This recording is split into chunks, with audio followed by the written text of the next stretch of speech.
This is In the Loop. I'm Christian Bryant. This is a show that brings you a deep dive into some important stories and something to do other than listening to All I Want for Christmas Is You on repeat. We gotta ease into the holidays, folks. This ain't a sprint. Anyway, here's what we got for y'all. World leaders are meeting in Glasgow, Scotland for the United Nations Climate Change Conference known as COP26, and the tone is worrisome. We'll tell you a bit more about how global leaders are hoping to spur action on climate change. But first, our top story. The COVID-19 pandemic left millions of people unable to see their families, and the ongoing global supply chain crisis is leaving consumers around the world unable to get products to them as quickly as usual. I can't tell you how many on-time birthday gifts became belated mea culpa presents during this pandemic. One of the biggest intersections of these two crises is sitting right off our shores. Sailors have been stuck at sea for months at a time. First, due to the pandemic and travel restrictions, and more recently, due to backups at ports. The two busiest ports in the US are the ports of Los Angeles and Long Beach, which sit right next to each other. Last month, President Biden took action to allow the ports to remain open 24/7 to offload the ships waiting just offshore. The port is also a major hub for sailors, as it's home to the International Seafarers Center. More sailors are coming through now that more are getting vaccinated, but many of the sailors who are offshore and haven't been home for a while aren't vaccinated yet. Because of both company vaccine policies and issues with US Customs, many sailors on the ships waiting to come in can't disembark. Newsy's Jason Bellini went to the port and tagged along with volunteers who are working to board docked ships and make sure those sailors get vaccinated. He also talked to sailors about how they're experiencing the pandemic and the supply chain crisis. At the port of Los Angeles and Long Beach, where hundreds of ships are caught in holding patterns, a team of health workers, that's them in the yellow vests, navigate vast labyrinths. They make their way to crew members, seafarers as they're called, unable to get to a clinic or a pharmacy. 8 ships a day today. In this case, it's a U.S. flagship headed to China by way of Hawaii. In Hawaii, they require you to be vaccinated to go ashore. It's the situation around most of the globe. No vaccination, no leaving the ship. For many international seafarers, this outreach program offers them their first opportunity to get the shot. If they don't speak English, what do you do? So personally, I use Google Translate to help me. Brittany Vielle, a traveling nurse from South Texas, collects signatures from ship captains she meets. Are some people really happy when they get their vaccines? They definitely are. They're very grateful. It's almost like Christmas for them. Like, it's something that they always wanted but can never receive easily, so they have to wait until the day comes, and they get so excited.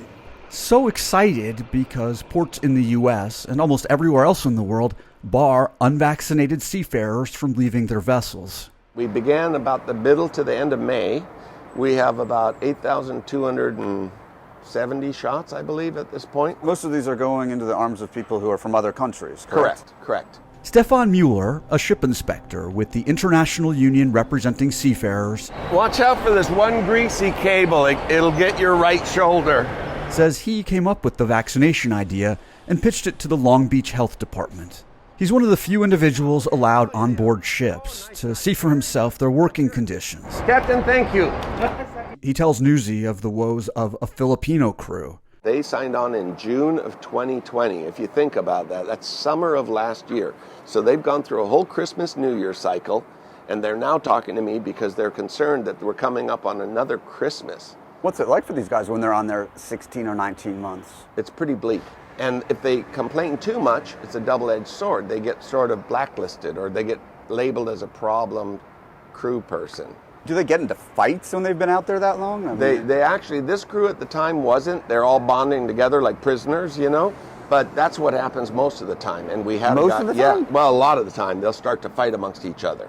Mueller hopes that crew members who've been vaccinated will at least be able to get off their ships for a few hours upon their return to LA. That's just beginning to happen. Okay. Pat Pettit is on her way to do something she hasn't done for the past 20 months. Help give seafarers a break. This is the first guys that I've had come ashore from a foreign ship. So I'm kind of excited about it. and where do they want to go? I'm not sure yet till we pick them up. You take them wherever they want to go. Wherever they want to go, I'm at their disposal today. And you volunteer to do this? Yes, I do. Why? Because I know how hard it's been through the COVID and stuff. Can you imagine being on board with 19 to 22 guys for 1 year without even stepping on the ground?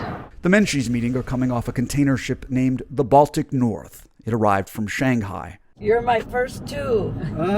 Both of these men, who work in their ship's engine room, are from the Philippines. How many months were you on the ship? 3 months. So maybe... Yeah, I'm almost 5 months now. Both were vaccinated the last time they were in LA. They're also lucky. Customs and Border Protection is allowing some crews with visas and their COVID vaccines to go ashore. Even if that's allowed, the management companies are not permitting them ashore. If any one of them still gets COVID, they're worried about it. Have you come off the ship at all? No. The whole time you've been on the ship? Yes. Oh, wow. We must pretend no that we are not homesick. Because we need to earn money. So where are we going to go? Ah, Walmart, Target? Walmart, ma'am. It's better. I think in Walmart is cheap. Okay. But first, Pettit takes them to the Seafarer Center. There's one of these donation-supported centers in many major ports around the world.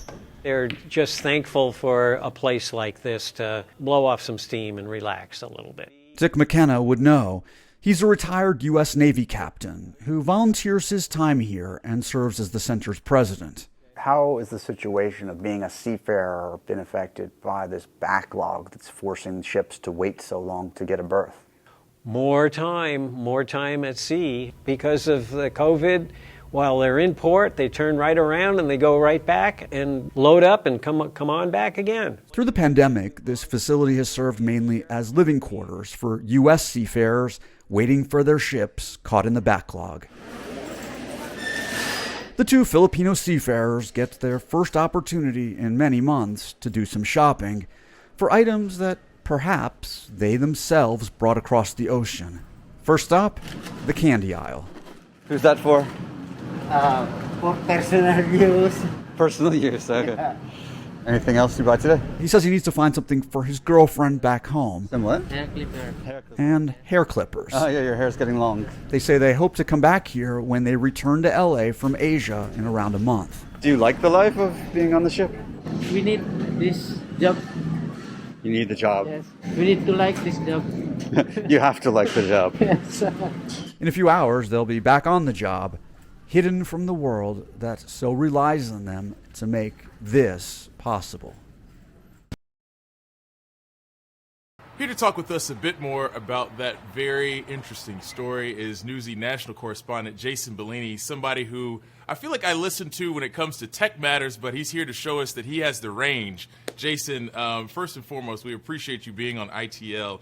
For those who aren't familiar, can you give us a sense of what role seafaring centers have for sailors? What role do they play for sailors? Seafaring centers, Christian, are all over the world. Every major port has one, and they're kind of like a clubhouse for people who've been at sea for long periods of time, where they can get a little bit of respite. Sometimes people stay here overnight. There's bunk beds. There's a place to play pool and hang out. And I'd liken it to the USO. I've been in foreign airports. Sometimes you see people holding signs for USO. That's for American service members, where they can go and relax and they're provided with hospitality. It's the same kind of thing for these workers who've been away from home sometimes for more than a year.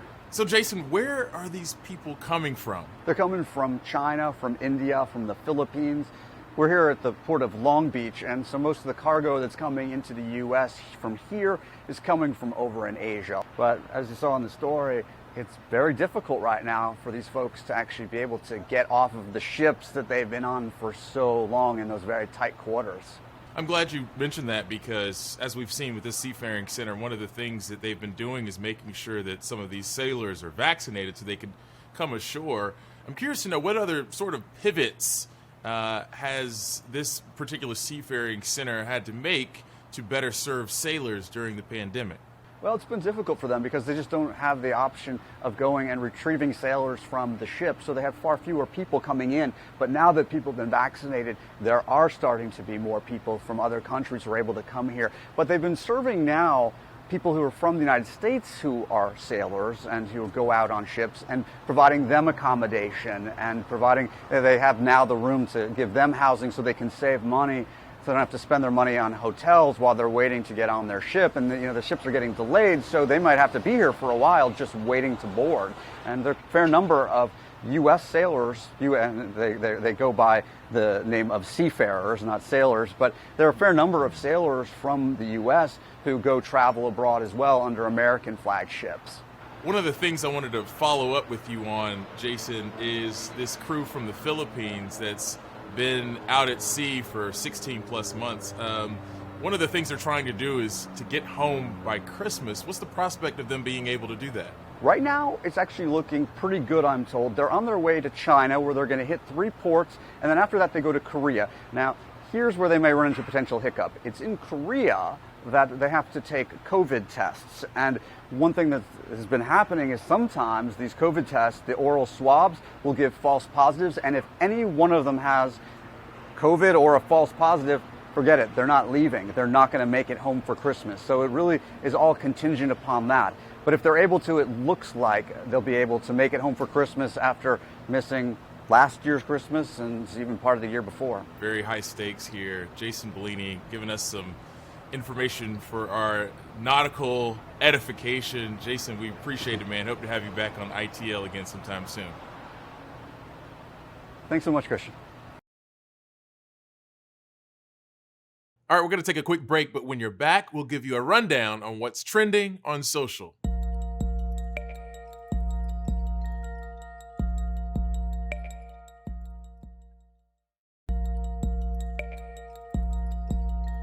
As we recover from this holiday weekend, go ahead and finish off that leftover Halloween candy and let's catch up with what stories have been trending today. SCOTUS is back in the news as it looks like it may be allowing a challenge from abortion providers against the Texas law with a near total ban on abortions. Back on September 1st, SCOTUS originally chose not to block this law.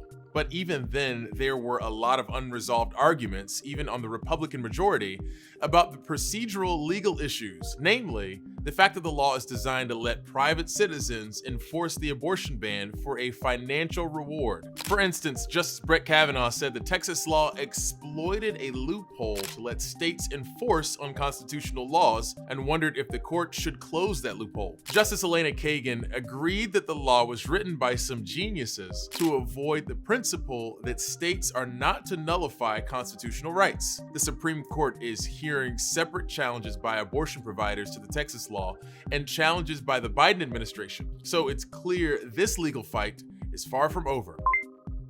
You may have seen news of some highly publicized walkouts from public employees protesting vaccine mandates, most of whom have a deadline in November. In particular, there's been a lot of attention in New York on the NYPD, FDNY, and EMS services, where dozens of employees have now resigned ahead of today's deadline to start getting vaccinated. But kind of lost in all that coverage of employee revolts over mandates is just how many employees actually did get their vaccines and are still on the job. For example, as of yesterday, just in New York, the police department has reached 84% vaccination. The Department of Sanitation has reached 82%. The fire department is at 80%, and that includes EMS workers who skew more vaccinated than actual firefighters. The total overall vaccination rate for city works is at a whopping 91%. Federal deadlines are coming up in November, though some federal agencies are already reporting their progress. In early October, 92% of all active duty troops in the military had been vaccinated, and the CIA reported 97% of officers are already fully vaccinated. It's good to have some glass half full news every once in a while, right?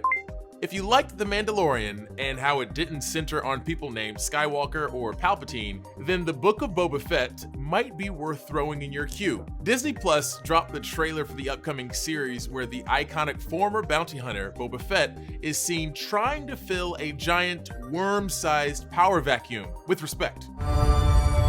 Jabba ruled with fear.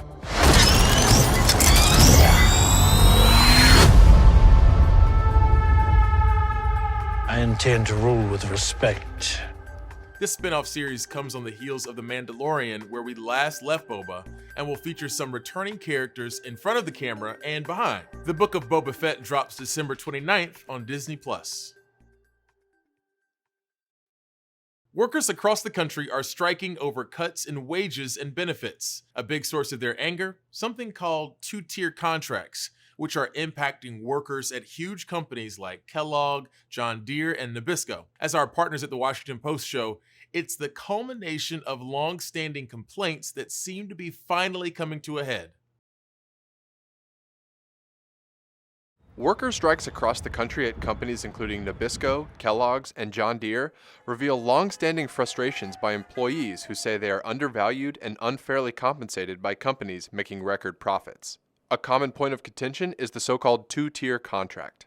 A two-tier contract is a contract in which new workers are hired at lower pay and or benefits than current workers. We're working side by side with people making $12 an hour less than us, paying higher insurance premiums. They're getting less vacation time, they're getting less vacation pay, and they're doing the exact same jobs we're doing inside. 1,400 Kellogg's workers have been on strike since early October at plants in Nebraska, Tennessee, Michigan, and Pennsylvania. Basically, we're fighting corporate greed. So everybody in the plant's been working 7 days a week, 12 hours a day through the pandemic. Meanwhile, the company's making record profits. John Deere is one of those companies. They report their net income is expected to reach $5.9 billion this year. On October 14th, 10,000 members of the United Auto Workers walked off the job at plants in Iowa, Illinois, and Kansas. John Deere has had a two-tier contract since the late 90s. This time, workers are protesting the elimination of pension plans for new hires. But part of what's been going on overall is that the degree to which CEOs' pay is tied to profits, there is a relentless pressure to raise profits as much as possible, and that then begins looking at, okay, what cuts can you make? According to Jacobs, two-tier contracts have been historically proposed when an industry is struggling. That's not the case for healthcare giant Kaiser Permanente. Last year, the company had a net income of $6.4 billion. In early October, workers voted to authorize a strike. What's at stake is what we're fighting for: patient safety, staff safety. Cora says unequal pay for the same job could lower morale. How do I know that each individual really is going to push through and give us the best quality of care? The Washington Post reached out to Kellogg's, John Deere, and Kaiser for comment. John Deere and Kellogg's did not provide a statement before publication. Kaiser's spokesperson Mark Brown said that union employees earn about 27% more on average than market wages in some areas, and that if this continues, it will increase costs so high above the marketplace that we will become unaffordable and lose members. Some workers say the two-tier contract can create resentment among the two ranks, with workers doing the same work for unequal pay. So that's bad for worker solidarity, it's bad for union power. Jacob says the toll of the pandemic cannot be disregarded in these labor disputes. People saw that they were called essential workers, understood how important they were to the economy, but were treated like they were disposable. Thanks to our friends at the Washington Post for that. Next up, if you're feeling stressed out, you're not alone. We're digging into factors and potential solutions after the break.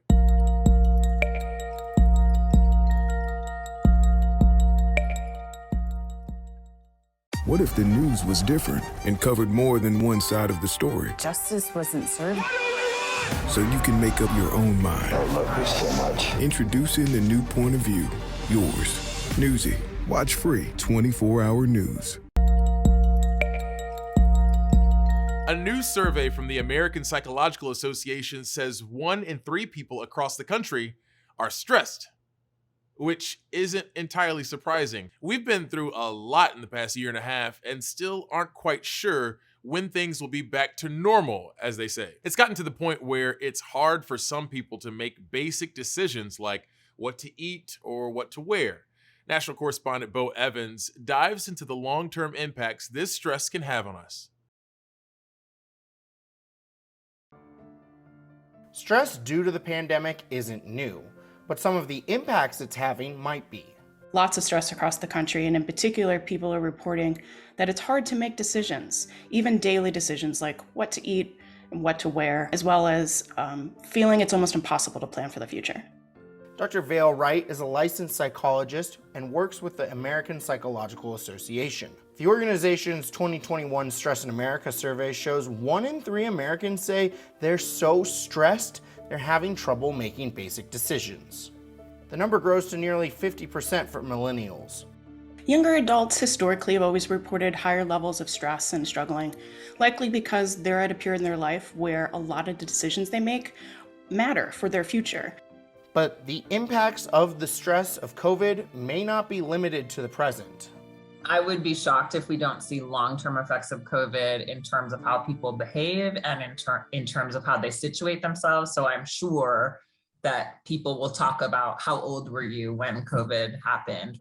Sarah Watamura is a professor at the University of Denver and focuses on stress, trauma, and adversity.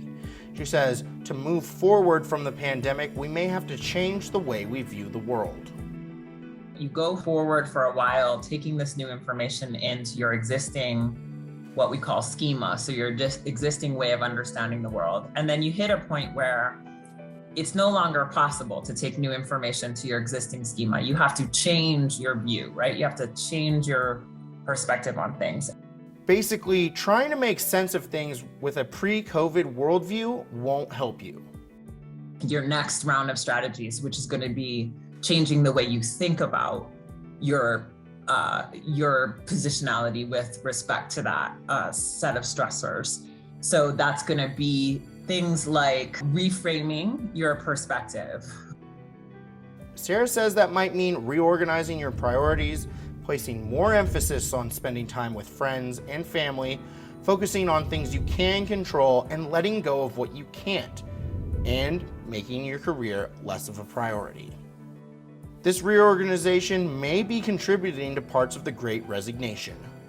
I do think that for some people, there has been a re-examination of their lives and their values and what's important to them, and deciding that certain environments or certain workplaces just aren't worth it to their well-being. And so I do think there's some of that re-examining that people are undergoing. The experts say the pandemic will likely change the way our world operates, just like stressful events have. The closest parallel for that to me is actually 9/11. So prior to 9/11, most people would have thought it was very invasive for someone to ask you to take off any of your clothing at the airport, right? And now we just all routinely take off our belts, do all this stuff. You don't even think anything about it. This perception of self-control over something like, do I wear a mask? Do I have to tell you my test result? You know, that kind of thing. We see some shifting. If I want to go to this concert, if I want to engage in this thing, I have to lose this piece of privacy, right, that I had. She says things likely aren't done changing, but we've already seen some of those big shifts start to happen. I'm Bo Evans reporting. While Americans are combating stress, one often cited factor is that stress is work. In the work from home era, sometimes the only way to separate the two is by closing the laptop and moving to the next room, which can make it difficult to end your day and go home if you're already doing some work from home. National correspondent Dan Grossman breaks down different ways we can change our at-home routines to boost our mood and help us stay productive. Typically in news, we don't do this, bring you into our homes, but this is my workspace. A few months ago, some of us were given the option to work from home. Lots of us nationwide were. But much like you, I've wondered, how do I keep these feelings of burnout at bay? People do not separate work and home anymore. Now it's work and home together, and so they're actually working longer hours. And they're not taking breaks. Gary Rademacher is a chiropractor and founding member of a health and wellness practice. He says sitting in the same place can be exhausting. You know, similar to that feeling after a long car ride, even though we've been sitting the entire time. It's because it's one confined space. There's little movement and not much to invigorate you, and that monotony can get tiring. We were meant to move, so if we're stuck in a position that's not a very good position, we'll have more fatigue as well. So you have burnout, you have job satisfaction issues. They're not changing their environment up a lot, you know, so they're stuck in one location. And so, you know, we're social creatures, you know, and so I think when we lose some of that, you know, we burn out. So now that we've freshened things up a bit, have you thought about where you're working? If you're in the interior of your home, not near other people, or without natural light, it can be isolating. Whether we recognize it or not being with other people or merely hearing the world can lead to subtle feelings of anxiety and depression. We're wired for connection, so Gary suggests taking your laptop and going to a coffee shop or even a porch, somewhere public if you're able to. Maybe you can go into the office 1 or 2 days a week. Getting into that type of routine I think is very beneficial for our mind health, but also just getting our body moving and getting out of the environment is really important. Lastly, if we're at home, there are distractions, lots of them, and trying to stay focused can take energy. Maybe there's that load of laundry you figured you could do in between meetings, or you figured I'll make dinner a little early tonight. While it might feel productive, dividing attention and switching between tasks takes energy. So Gary suggests hammering down on one thing at a time and finishing it before picking up something else. You want to have rules to hey, this is my work time, this is when I'm off. From an intentionality standpoint, production is the basis of morale. When you're getting things done, you feel better. For Newsy, I'm Dan Grossman. There is some major pushback against vaccine mandates and COVID protocols. Instead of being treated for COVID by medical professionals, some people have bought into conspiracy theories they've seen online about at-home COVID treatments. This has led mailing centers in the US to see increases in fake vaccine cards, fake COVID tests, fake PPE, and unapproved drugs. National correspondent Usher Qureshi takes a look at the efforts to counter the tide of pandemic-related fraud.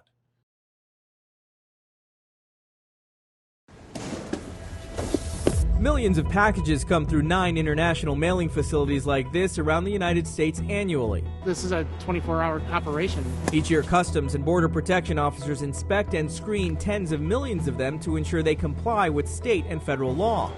And since the beginning of the pandemic, they've been busy. This is some of what you've seized over the course of how long?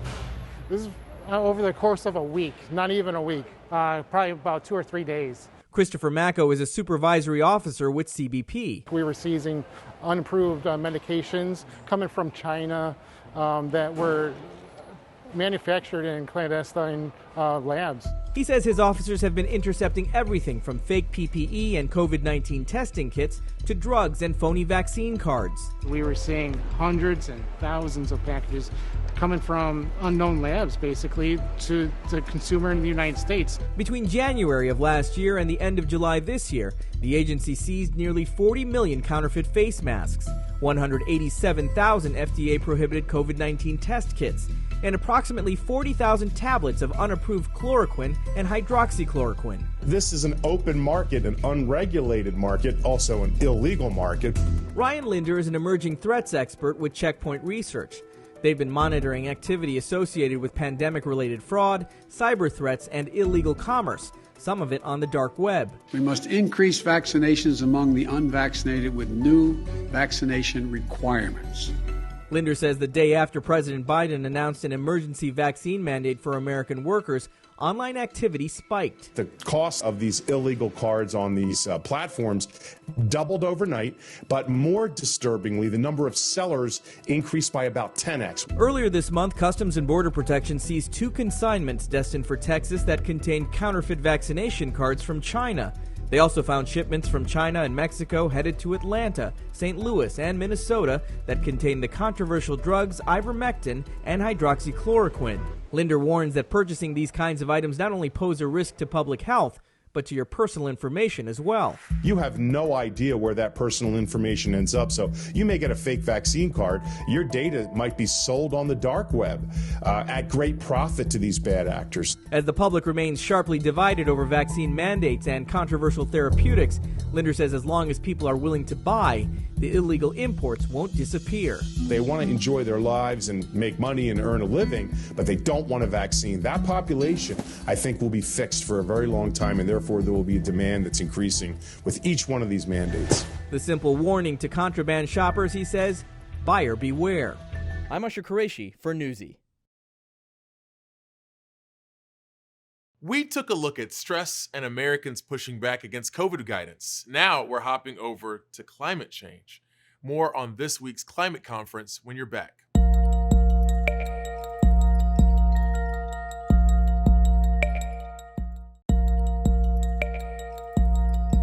Welcome back, folks. Climate change is at the forefront of global conversation this week, with the COP26 conference underway. And you know the tone has gotten pretty dark when the United Nations delivers its message on climate change and extinction from a dinosaur. Going extinct is a bad thing. And driving yourselves extinct? In 70 million years, that's the most ridiculous thing I've ever heard. At least we had an asteroid. Jokes aside, and there were a lot of them online about that video, the yearly meeting with leaders from more than 120 countries kicked off with some pretty dire messages about where we currently stand. We are digging our own graves. Our planet is changing before our eyes. If we don't get serious about climate change today, it will be too late for our children to do so tomorrow. Will we act? Will we do what is necessary? Will we seize the enormous opportunity before us?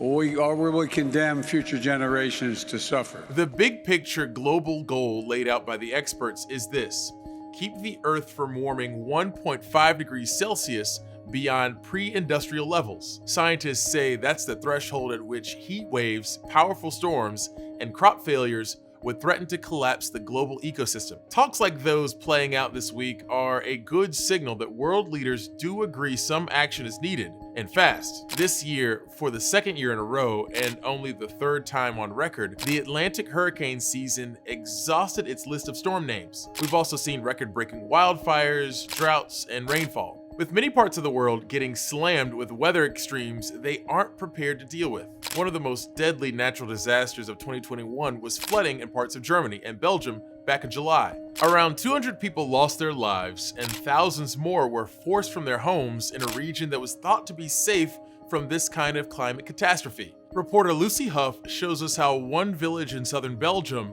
is still trying to recover from that, as a part of a Newsy original series, Our New Reality, A Changing Planet. Homes left as wreckages and tons of debris that still need to be cleared. More than 3 months have passed since July's deadly floods, but the scale of the destruction here in Pepinster is clear. Christian Bryant lost her mother in the disaster and doesn't know when or even if she can return to her home. C'était catastrophique. It's just a catastrophe. I've got no house anymore, I've lost my mother, my brother has lost his business, and my sister is homeless. It's such a heavy load to carry. I'm just trying to keep going. The operation to reconstruct this town is expected to take years. Meanwhile, thousands in the wider Wallonia region have been displaced. Others have been living in homes without power or gas since July. Support comes from volunteers working on the ground, providing basic supplies and psychological support. I'm very worried about winter. So many people here still don't have heating or electricity. I'm fearful there will be more tragedy for these families, more psychological damage. Some residents say the recovery efforts are being slowed by insurance companies who are reluctant to pay out. Our focus has been on assisting people with temporary housing. We've also put in place a unit to help people with insurance claims and state support. There are mounting allegations of failings by local and national authorities in both responding to and preventing the disaster. The initial shock here has now turned into anger that so many hundreds of people are still left homeless because of the destruction. There are calls from the community here for accountability and action from local authorities to ensure that a disaster of this scale doesn't happen again. The floods exposed vulnerabilities in weather alert systems and evacuation procedures. There are calls for such systems to be urgently improved, with warnings that extreme weather will become more frequent due to global warming. If we limit global warming to 1.5 to 2 degrees, we'll have an event like this every 10 years. If global warming continues, there'll be heat waves and droughts in the summer months. The destruction in Belgium and Germany is a warning shot to Europe about the dangers of a new climate reality. As the community continues to try to rebuild, the impact of the catastrophe in this region of Belgium is far from over. Lucy Hoff for Newsy, Pepinster. Many thanks to Lucy, it's going to be a long road to recovery for those areas affected by those floods. Newsy is going to closely follow all the developments at COP26 this week to see what comes out of the conference. Alongside that, we'll also be bringing you in-depth stories that show what is already happening to our planet. Heavy stuff, so we'll take a breather right quick and meet you right back here.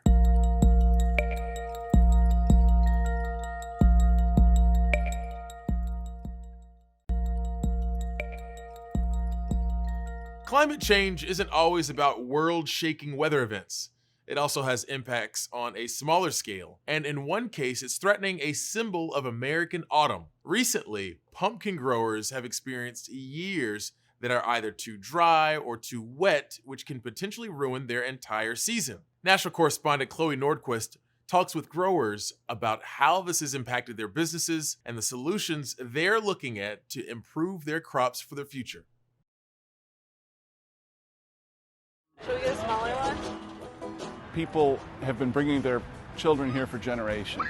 David Reed has been providing pumpkins in northern Illinois since he was in school. I started this 46 years ago. And like many farmers across the U.S. this year, he's run into weather-related challenges with his crop. It was a challenging year for growing pumpkins here in northern Illinois. It was very dry early in the season. We got just enough rain right after planting.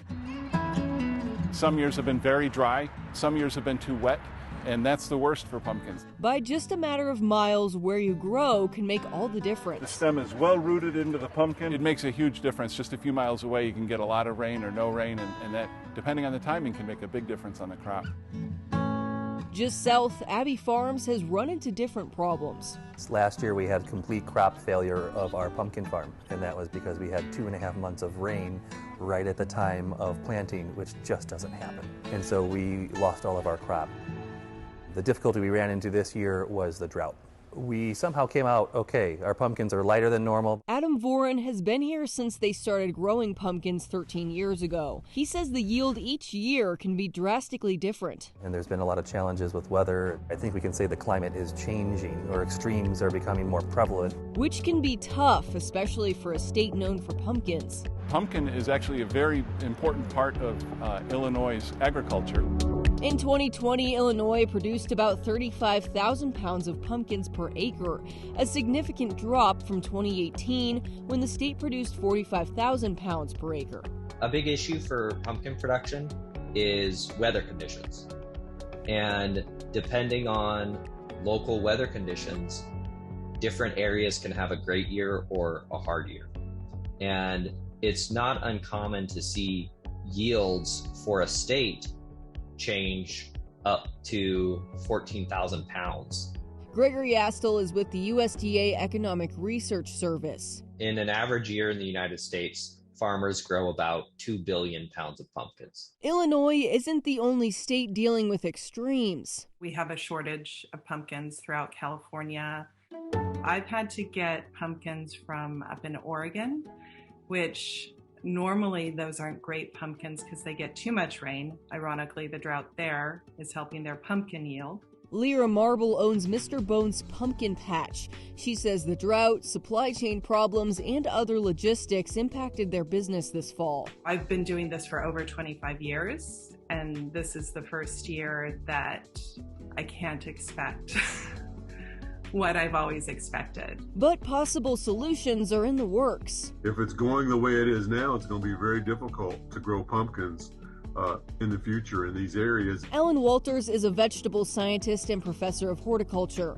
He's been experimenting with more heat-tolerant pumpkins for the future. My goal is just to develop some more heat-tolerant pumpkin lines that growers can have to utilize for growing pumpkins, especially in more warmer areas like the lower Midwest and in upper South, where they grow significant amounts of pumpkins. The climate is definitely changing.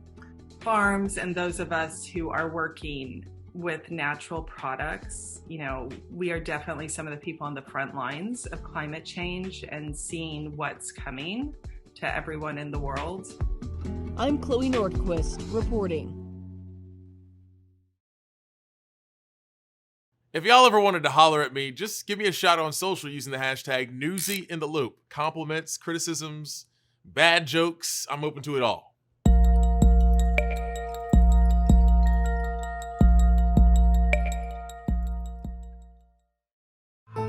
It's time to see the bigger picture, widen the lens, narrow the divide. We must love and support one another! That support is shifting, and it's shifting toward concern for climate. It's about the whole community stepping up to help. Not everything is left or right, good or bad. The human capacity for change is so inspiring. It's time to look closer at the whole story. A hurricane don't care what your color is or how much money you make. It affects us all. It's time to ask, why? The whole goal is to point people to something bigger. Introducing a new point of view. Yours. Newsy. Watch free 24/7. And now it's time to close the loop on our top stories of the evening. First, we dug into how workers in some of the largest ports in the US are helping sailors stuck on ships for months due to the COVID pandemic and the supply chain crisis. In Hawaii, they require you to be vaccinated to go ashore. It's the situation around most of the globe. No vaccination, no leaving the ship. For many international seafarers, this outreach program offers them their first opportunity to get the shot. If they don't speak English, what do you do? So personally, I use Google Translate to help me. Brittany Vielle, a traveling nurse from South Texas, collects signatures from ship captains she meets. Are some people really happy when they get their vaccines? They definitely are. They're very grateful. Stefan Mueller, a ship inspector with the International Union representing seafarers, watch out for this one greasy cable. It'll get your right shoulder. Says he came up with the vaccination idea and pitched it to the Long Beach Health Department. He's one of the few individuals allowed on board ships to see for himself their working conditions. He tells Newsy of the woes of a Filipino crew. They signed on in June of 2020. If you think about that, that's summer of last year. So they've gone through a whole Christmas, New Year cycle, and they're now talking to me because they're concerned that we're coming up on another Christmas. What's it like for these guys when they're on their 16 or 19 months? It's pretty bleak. And if they complain too much, it's a double-edged sword. They get sort of blacklisted or they get labeled as a problem crew person. Then, with the help of our correspondent in Belgium, we got a sobering look at the road to recovery in one village after catastrophic flooding this summer. More than 3 months have passed since July's deadly floods, but the scale of the destruction here in Pepinster is clear. The operation to reconstruct this town is expected to take years. The floods exposed vulnerabilities in weather alert systems and evacuation procedures. There are calls for such systems to be urgently improved, with warnings that extreme weather will become more frequent due to global warming. If we limit global warming to 1.5 to 2 degrees, we'll have an event like this every 10 years. If global warming continues, there'll be heat waves and droughts in the summer months. The destruction in Belgium and Germany is a warning shot to Europe about the dangers of a new climate reality. That's it for this episode of In the Loop. I'm Christian Bryant. We got new episodes for you every weeknight at 9 p.m. Eastern. In the meantime, Newsy has you covered with all the other news popping off, so keep it right here.